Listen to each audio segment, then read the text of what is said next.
Hey everybody, I have made some changes to my altar.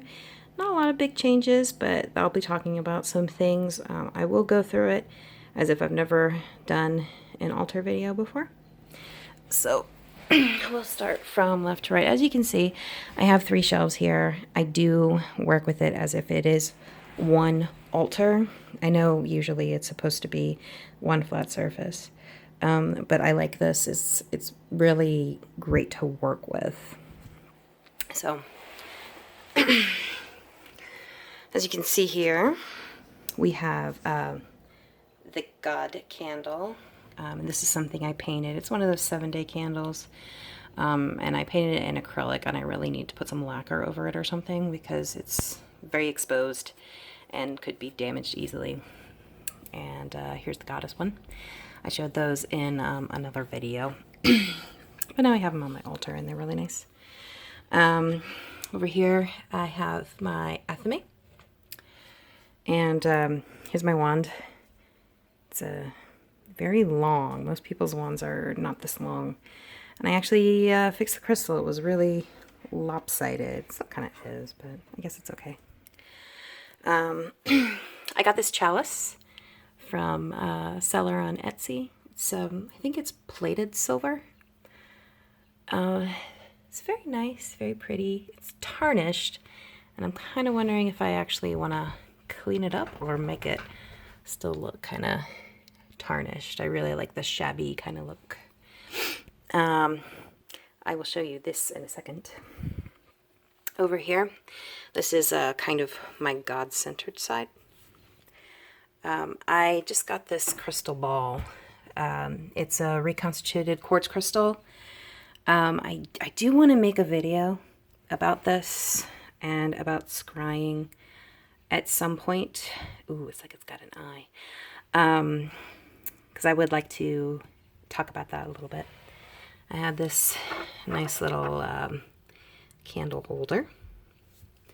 I've only used one candle. I'm trying to get into candle magic. Finally got myself an altar bell. I still have my rose quartz crystal, and that actually I've said so many times, like, I don't know why I have this, but actually it's become kind of important to me. And I went to a psychic fair or expo this last weekend, and my boyfriend got me this nice rose quartz ring. Okay, we have my cups for my elements: air and ashes for fire. I have a seashell, and then water for water, and then some rocks for earth. And here is my prayer beads. I have this gem, the God, and each one of these green beads has the God prayer, element air prayer, fire prayer, goddess. Each one of these beads has a goddess prayer, and then earth prayer, water prayer, and then spirit prayer. That's where I go from end to end. And then I have this really beautiful selenite candle holder. Over on the goddess side here, I have my cauldron, and I use that for certain rituals and stuff. The seashell I use for certain rituals. It's a gorgeous moonstone ring. It's a raw moonstone. I got it to show some of its luster last time. Let's see if we can get it. Come on. It's so gorgeous. It's like there's spot on the top of it. All right. Yeah, a little bit. Yeah. All right. I'm not gonna fuss over that too long. And then I have some ocean water back here. It's from the Atlantic. Got this nice little pitcher thing for free from some kind of estate sale or something like that. I have some consecrated sea salt here. That was a very nice gift. It's very special. And on the bottom here, this is my box of stuff for like ritual magic spells and stuff like that. And I actually have a lock on it. And I have a key somewhere. And I'm not going to tell you where I hid it. Actually, I mean, it's probably really, really easy to pick. It really wouldn't take long to get into. But it's just kind of like, it's a statement of saying keeping things hidden. And also kind of, you know, if I were to, you know, it's like, how much would somebody really want to know what's in there? I mean, if it was completely open, they'd be like, oh yeah, I'm like, just open it. But this way, you know, it kind of detracts from impulse.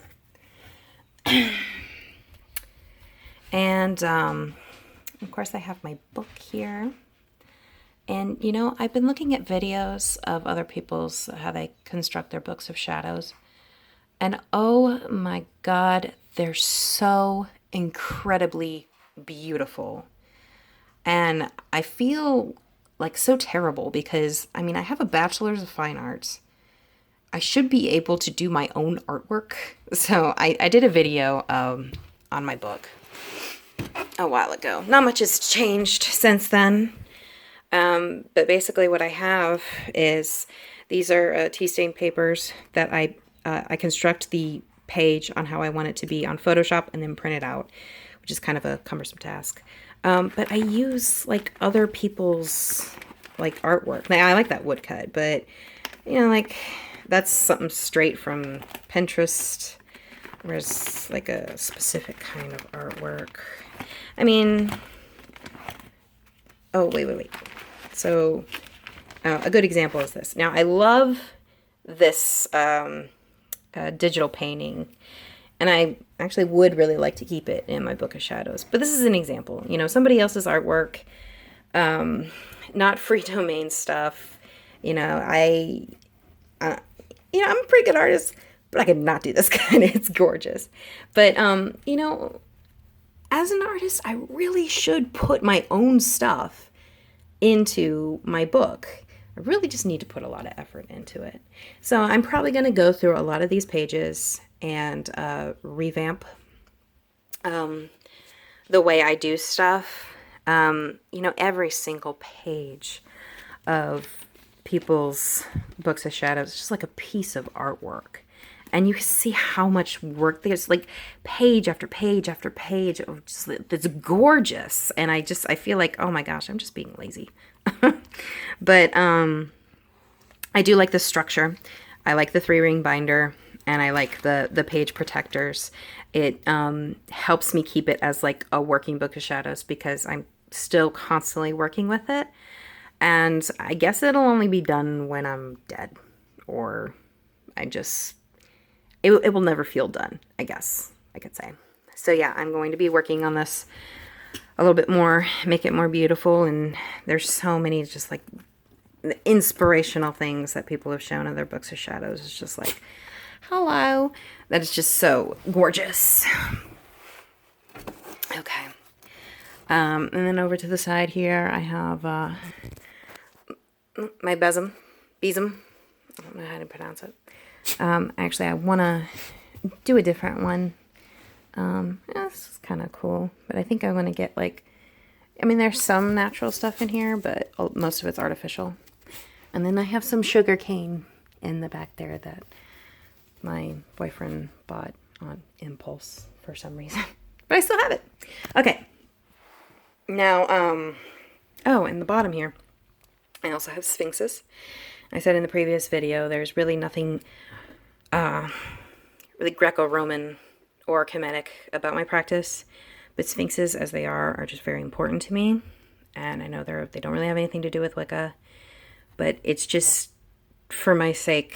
I guess they act as protection. They make me feel like my box is safer somehow. I guess that sphinxes are just incredibly important to me. And the rocks here, I use those to kind of do a physical construction of a circle that I make. So I got yellow rocks, air, and red rocks, fire, and then blue rocks, water, green rocks, earth. And it takes a bit to kind of construct them, but it's worth it because it looks nice. Now, last but not least, this little baby here. This is my baby tarantula. She doesn't look beautiful right now, actually. She is probably getting ready to molt. This is, oh babe. This is Brachypelma albipilosum. The common name is the Honduran curly hair. I don't even think they're from Honduras. They're a New World tarantula. And as you can see, she has a big old butt because she's getting ready to molt. It's like any day now. Watch out, baby. Any day now. So I have a tiny shallow cap for her to drink water out of. And she lives in, this is actually a baseball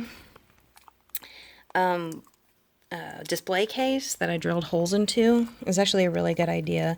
I mean, you know, it's such a tiny place for her to live in.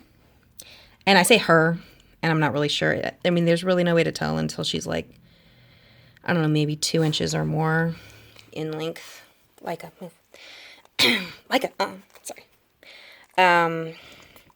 Then you look at their molt and look for certain things that will kind of denote their genitals. But I hope it's a her because they live longer. I named her Quill. And I have her on my altar. I mean, there's a couple reasons I got her. I've always wanted a tarantula. And I got this breed. They're not gorgeous, but they're the most chill of the tarantulas. And I wanted something not so intimidating and also something I could interact with occasionally, something I would feel comfortable interacting with. So they bite very rarely. Their bites are like, she wants attention. Oh, yes, you're beautiful. Yes, yes, you're beautiful, Laika. She wants to be the star of the show. No, baby. No.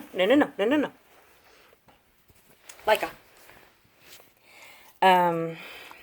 What was I saying?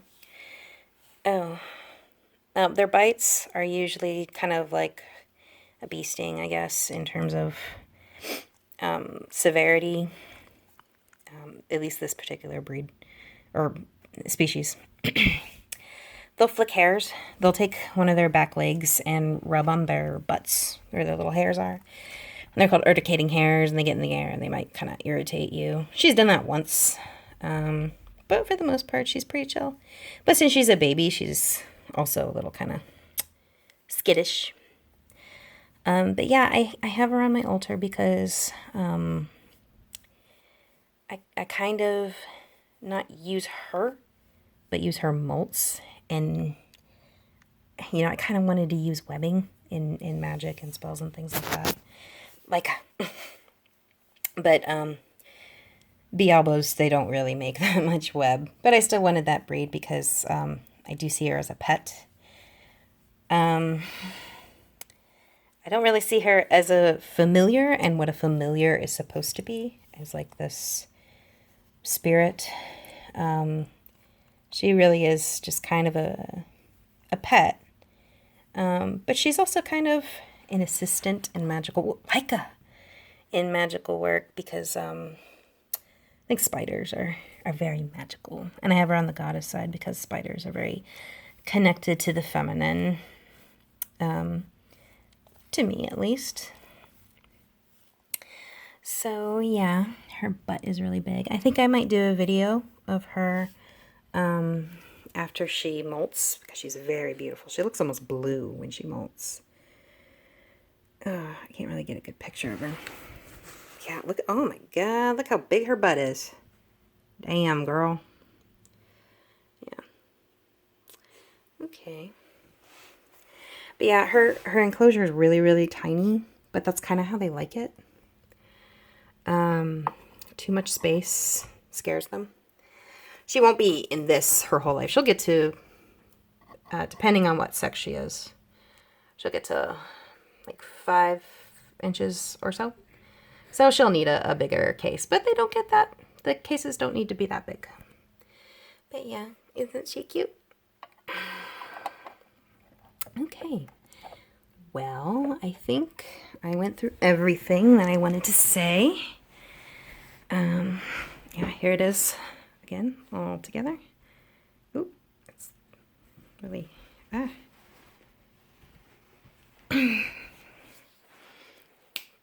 Oh, look at you. Beautiful.